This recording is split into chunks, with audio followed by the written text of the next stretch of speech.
Morning students, last लेक्चरला आपण integrated rate law of first order reaction and half life period of first order reaction आपण study केलेलं आहे.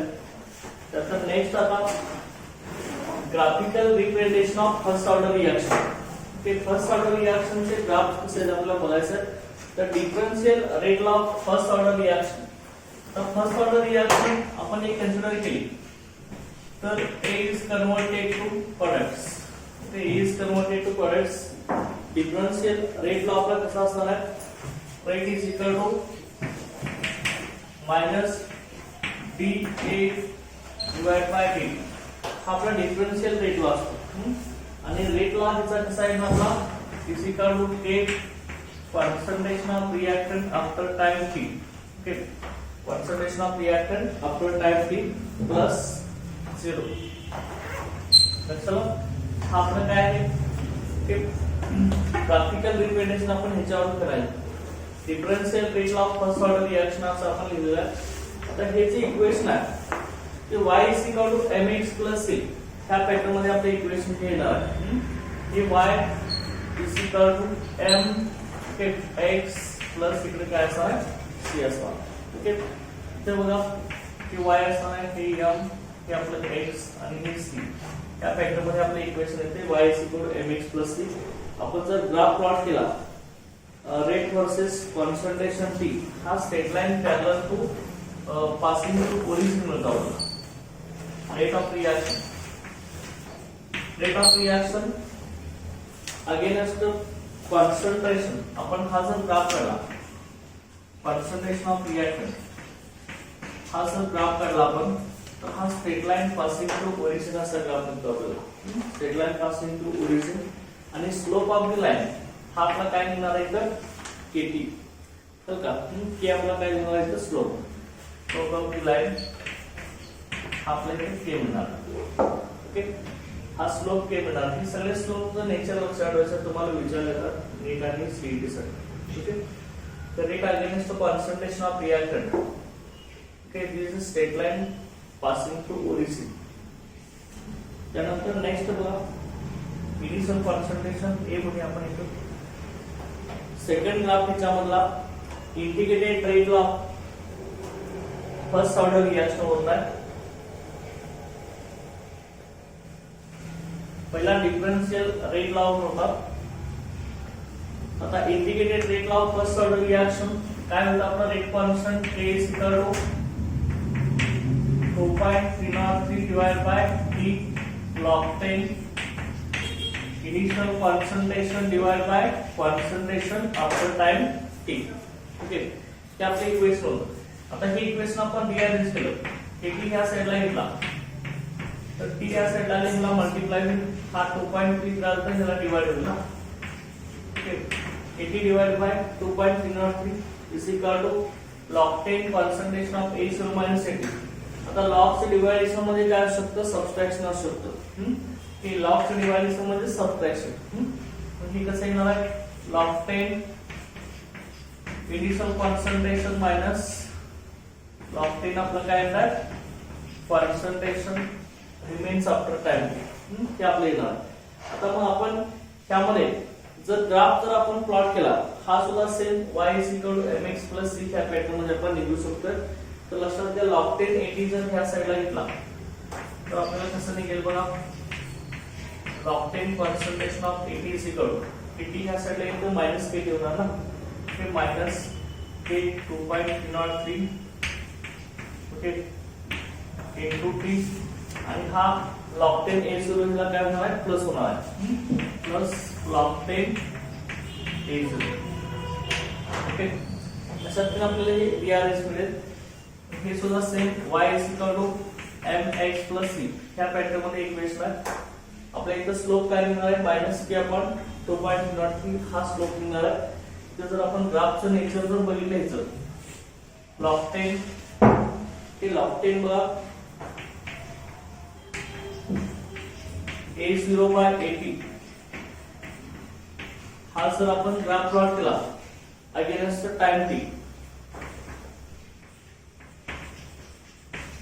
त्या ग्राफचं nature आपल्याला मिळणार आहे straight line having intercept on y axis.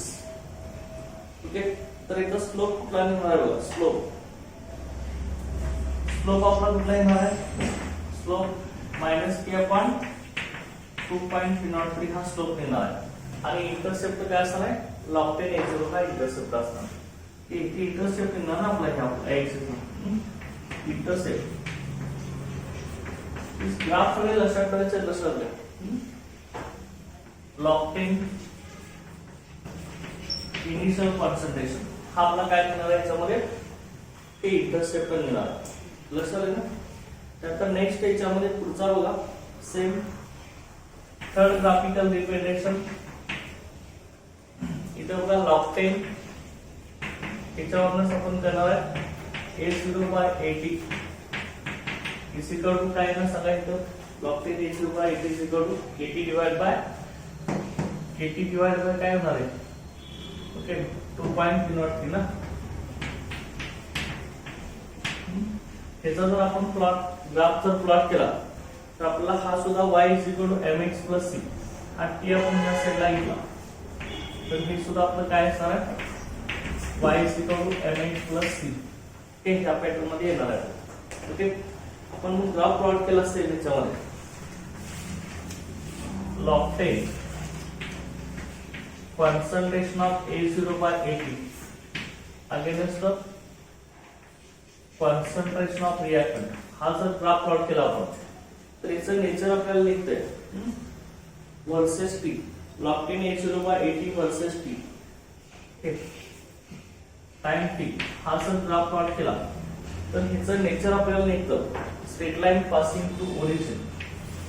हे straight line passing to origin निघतं. Straight line passing through origin. तर ह्यामध्ये बघा straight line passing through origin हा आपला इथे ग्राफ निघतोय. याचे एक्झाम्पल्स आहेत. एक्झाम्पल्स तर फर्स्ट ऑर्डरचे एक्झाम्पल्स बघा. फर्स्ट ऑर्डर रिएक्शनचे example decomposition of H2O2 hydrogen पेरोक्साइडचे decomposition. Decomposition of H2O2 decomposition of H2O2 hydrogen peroxide. H2O2 चं डिकम्पोजिशन केले की आपल्याला H2O plus O2 मिळणार. 2H2O 2H2 चा रेट लॉ जो येणार आहे 8 is equal to K concentration of reactant raised to first power ते गॅस आहे. सेकंड याच्यामध्ये नेक्स्ट याच्यामध्ये N2O5 नायट्रोजन पेंटॉक्साइडचं डिकम्पोजिशन आहे. 2 molecules of N2O5 हिचं डिकम्पोजिशन केलं की आपला NO4 मिळणार. 2NO4 plus O2 ही सुद्धा आपली फर्स्ट ऑर्डर रिएक्शन आहे. ह्याच्यामध्ये सुद्धा rate law rate is equal to K concentration of N2O5 raise to power first. K first ऑर्डरचे हे एक्झाम्पल्स आहेत आपले आणि हे सगळे ग्राफिकल रिप्रेझेंटेशन केलं असेल ना. Okay,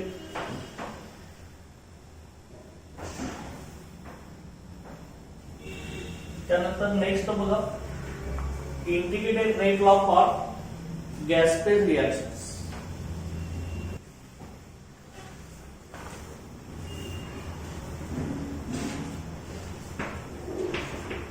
integrated rate law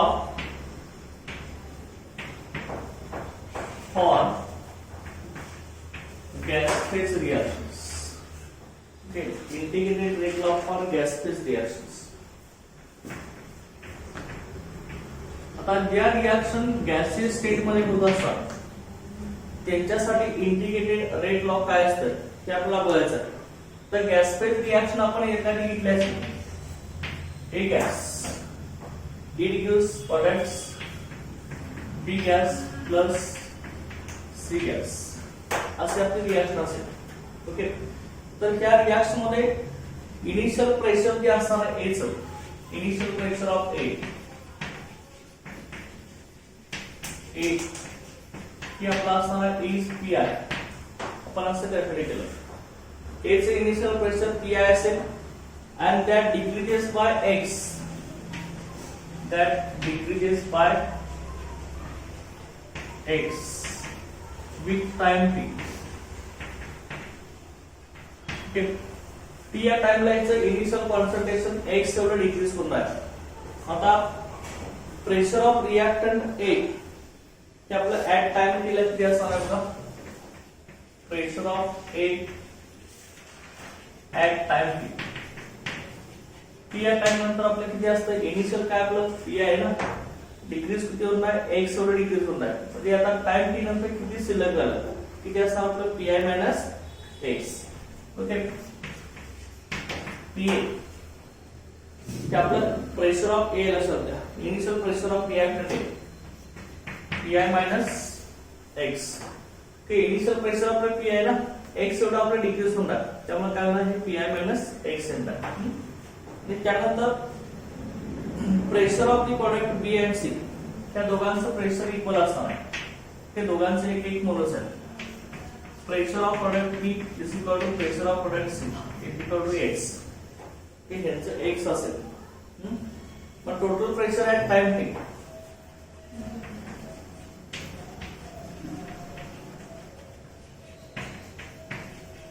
total pressure at time T ठीक आहे, कसं असणार आहे बघा.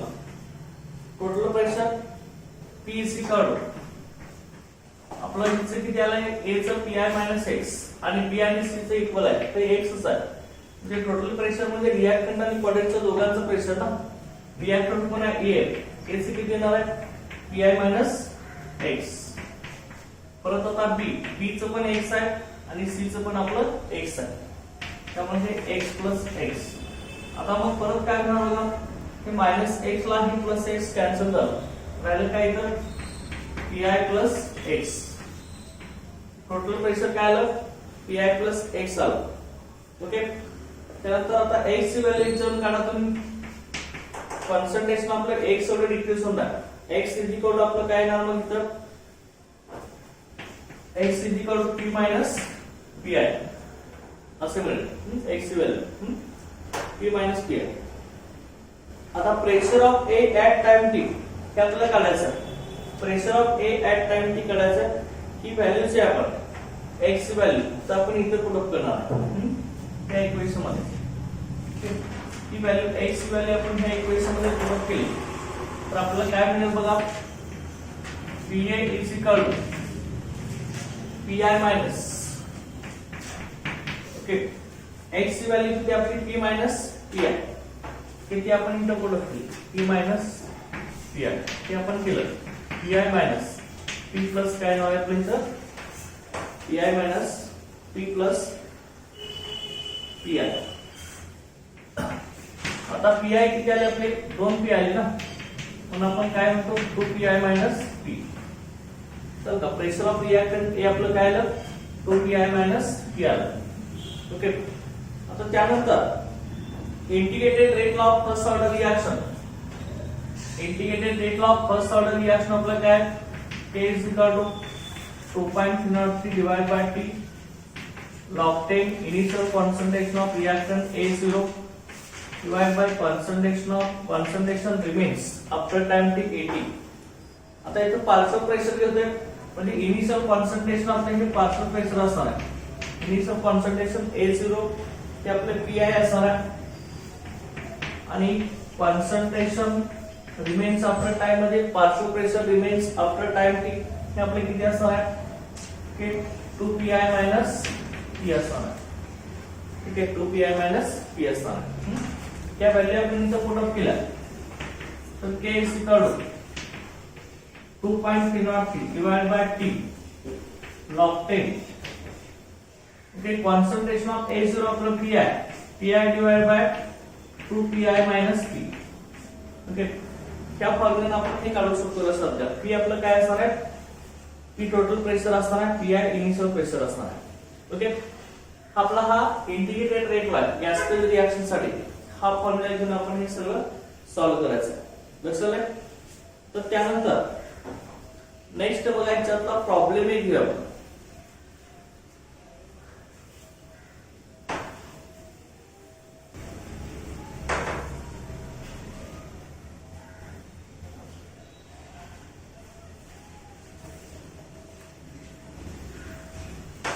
प्रॉब्लेम काय आपला बघा, जर half life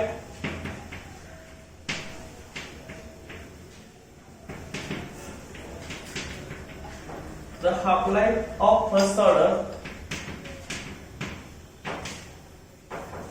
the half-life of first order reaction is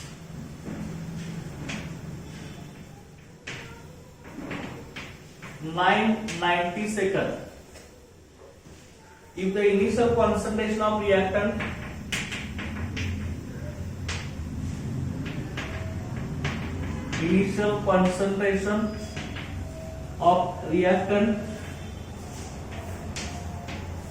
okay, if the initial concentration of reactant is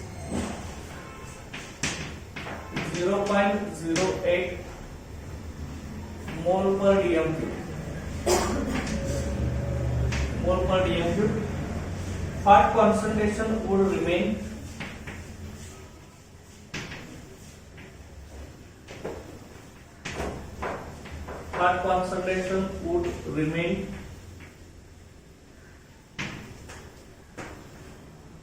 after 35 minutes.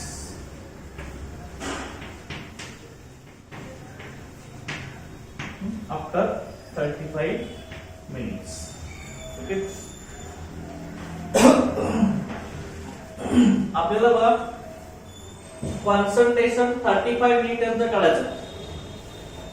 तुम्हाला हाफ लाईफ रेट दिलाय, गिवन व्हॅल्यू काय दिली बघा, हाफ लाईफ रेट म्हणजे टी हाफ ची व्हॅल्यू तुम्हाला दिली आहे की 990 सेकंद आहे, व्हॅल्यू दिलेली आहे.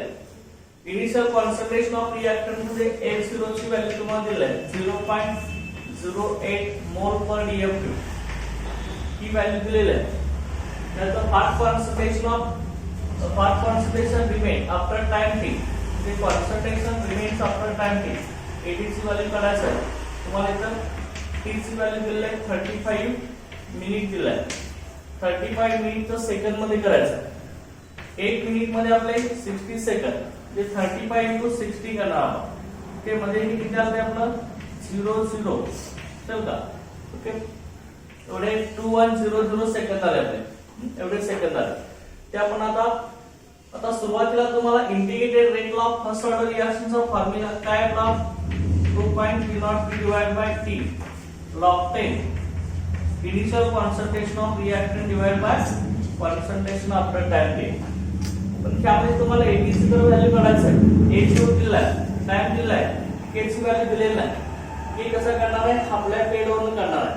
तर का आपला फॉर्म्युला काय, K = 0.693 divide by T half. बरोबर आहे, बरोबर आहे ना. हा फॉर्म्युला आहे आपल्या इथं 0.693 डिवाइड बाय T हाफ ची व्हॅल्यू दिली आहे 990. तर काय याची व्हॅल्यू आपल्याला येणार आहे. याचा आन्सर आपल्याला किती येणार आहे, 7 × 10⁻⁴ पर सेकंड. ओके, ते आपल्याला K ची व्हॅल्यू इथे मिळणार आहे 1% K. ती व्हॅल्यू आपण आता इथे पुट करणार. AT चं कॉन्सन्ट्रेशन काढायचं. Concentration remains after time T आपल्याला फाइंड आउट करायचं. मग आता इथं बघा हेच इक्वेशन आता मी कसं लिहितोय बघा, K = 2.303 divide by T log 10 initial concentration of reactant divide by AT. तर log 10 AT = मी घेतो log 10 concentration of H0 by AT. Okay, तर इथं बघा हा T इकडे गेला तर काय मल्टिप्लाय होईल आणि हा इकडे डिवाइड होईल ना. तर इथं काय होणार KT डिवाइड बाय 2.303. ते अशा तीन इक्वेशन होईल. K ची व्हॅल्यू आपल्याला माहिती आहे 7 × 10⁻⁴ टाइम 2100 डिवाइड बाय 2.303. तसं ह्या साइडला आहे. इकडची व्हॅल्यू आहे ती आपल्याला बघा इथे किती मिळणार आहे 0.6383.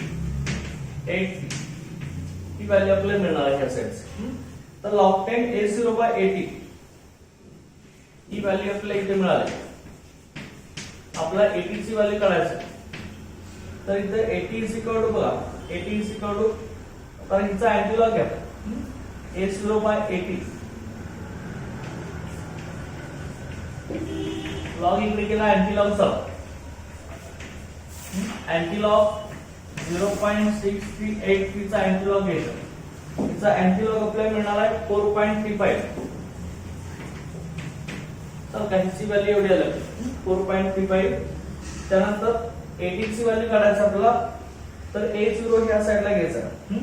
आता किती आलं मग concentration of remains after time t 80 is equal to okay A0 divide by काय होणार आहे 4.35. ओके इनिशियल कॉन्सन्ट्रेशन आपल्याला दिलेलं आहे ते किती दिलेलं आहे 0.08 त्याची व्हॅल्यू दिलेली आहे डिवाइड बाय 4.35.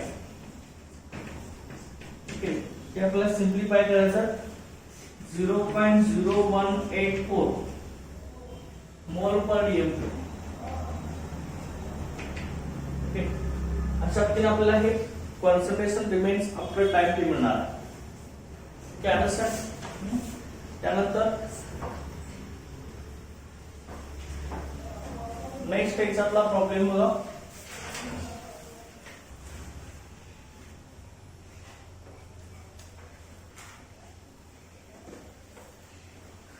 नेक्स्ट प्रॉब्लेम का in first order reaction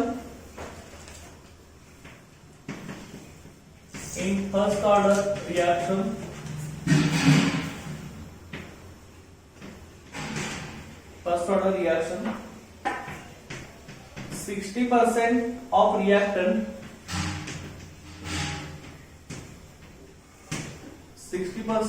reactant decomposes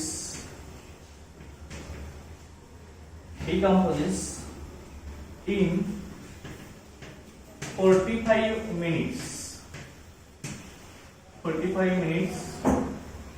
Calculate half-life for the reaction.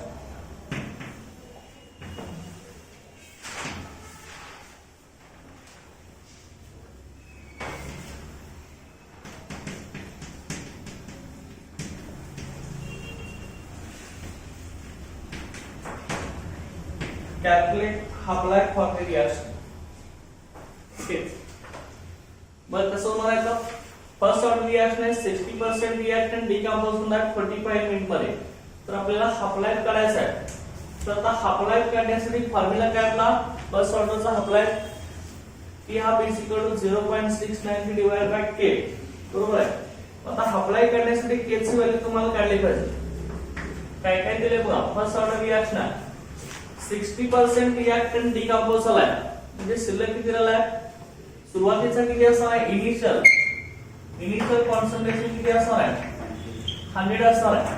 त्यात 60% डिकंपोज झालं म्हणजे concentration remains after time t 100 - 60 किती असणार आहे 40 असणार आहे. तर का 60% डिकंपोज झालं 80 मध्ये concentration remains after time t म्हणतो ना टाइम t नंतर शिल्लक राहिलेलं कॉन्सन्ट्रेशन असतं ते आपलं 40 आलं. टाइम ते दिलेला आहे t ची व्हॅल्यू किती दिली आहे 45 मिनिट आपल्याला दिलेलं आहे 45 मिनिट्स. आता त्यानंतर आपल्याला हाफ लाईफ पिरियड काढायचा आहे. तर लक्षात घ्या हाफ टाइम मिनिट मध्ये असतं हाफ लाईफ पिरियड पण मिनिट मध्येच आपण घेऊया. तर सुरुवातीला हाफ लाईफ पिरियड काढण्यासाठी फॉर्म्युला काय आपला t half is equal to k divide by 0.693. k ची व्हॅल्यू तुम्हाला माहिती आहे का नाही k काढण्याशिवाय येणार नाही. k मग फर्स्ट ऑर्डरचा कसं येणार आहे k is equal to 2.303 divided by T log 10 initial concentration divided by concentration after time t. बरोबर आहे ते आता इथं 2.303 divided by T ची व्हॅल्यू आपली 45 मिनिट्स आहे log 10 initial concentration 100 by 60. Okay ते आपल्याला मिळणार आहे इथं 2.303 divided by 45 log 10 तर 2.5 मिळेल आपल्याला 2.5.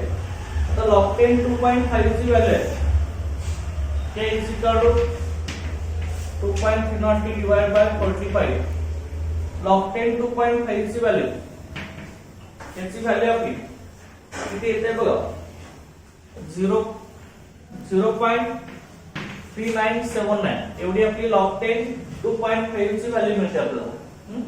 त्यानंतर याचं सिम्प्लिफिकेशन केलं आपण तर आपला आन्सर इथं जे मिळणार आहे तो 0.0204 पर मिनिट हा के मिळाला. मग एकदा के मिळाला की आपण अप्लाय काढू शकतो, इथे व्हॅल्यू पुट करू. पण T half is equal to K divide by 0.69, K ची व्हॅल्यू 0.0204 डिवाइड बाय 0.69. ओके, इथे मिळणार आहे आपल्याला इथं 34. Okay, T half is equal to इथं 0. तो फॉर्म्युला आपला काय आपण सांगितलं होतं इथं k is equal to 0.69 divide by t half आहे ना, बरोबर आहे. t half is equal to k इकडे डिवाइड होणार. तर t half is equal to 0.693 divide by k. तर व्हॅल्यू आपण पुढे केलं 0.693 डिवाइड बाय इथे k ची व्हॅल्यू टाका 0.0204. ओके, आन्सर आपल्या इथे येणार आहे 34 मिनिट्स. हे आपला आन्सर मिळणार. अंडरस्टँड? ओके, 34 मिनिट्स आपल्याला इथे टी हाफ मिळणार आहे अप्लाय करेल.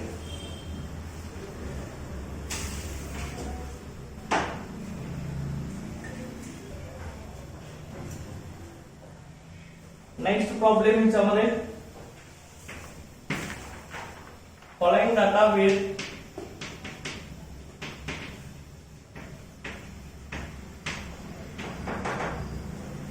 obtained during first order decomposition.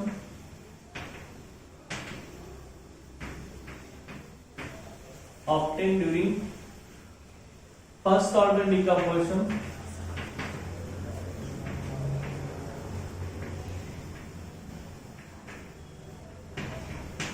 First order decomposition of SO2Cl2 at the constant column.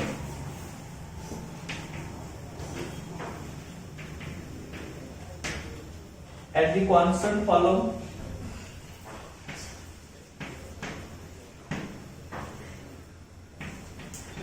SO2Cl2 gas,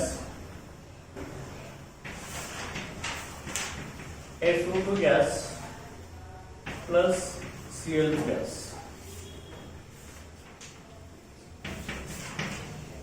time second मध्ये दिला आपला, टोटल प्रेशर बार मध्ये दिला.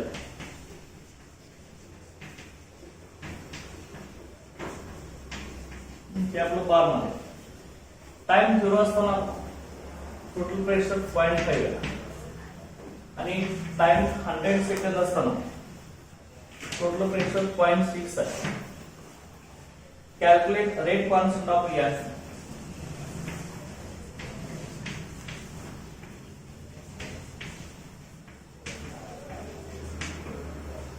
Of the reaction. Rate constant of reaction. आता इथे प्रेशर दिले, रेट कॉन्स्टंट काढायचा. तर लक्षात घ्या फॉर्म्युला इथं पी आय आपला किती ना, K is equal to 2.303 divided by T log 10. तर इथं पार्शियल प्रेशर दिला असताना फॉर्म्युला आपला कुठला येणार आहे, PI divide by 2PI minus काय फॉर्म्युला आपला P. ओके, आता लक्षात घ्या सुरुवातीला तिच्यामध्ये इनिशियल प्रेशर टाइम 0 असताना किती 0.5 आहे, म्हणजे PI ची व्हॅल्यू 0.5 असणार आहे. आणि 100 सेकंड नंतर म्हणजे आफ्टर टाइम t नंतर किती होणार 0.6, म्हणजे p ची व्हॅल्यू 0.6 आहे, pi ची व्हॅल्यू 0.5 आहे. तर रेट कॉन्स्टंट k काढायचा 2.303 डिवाइड बाय t.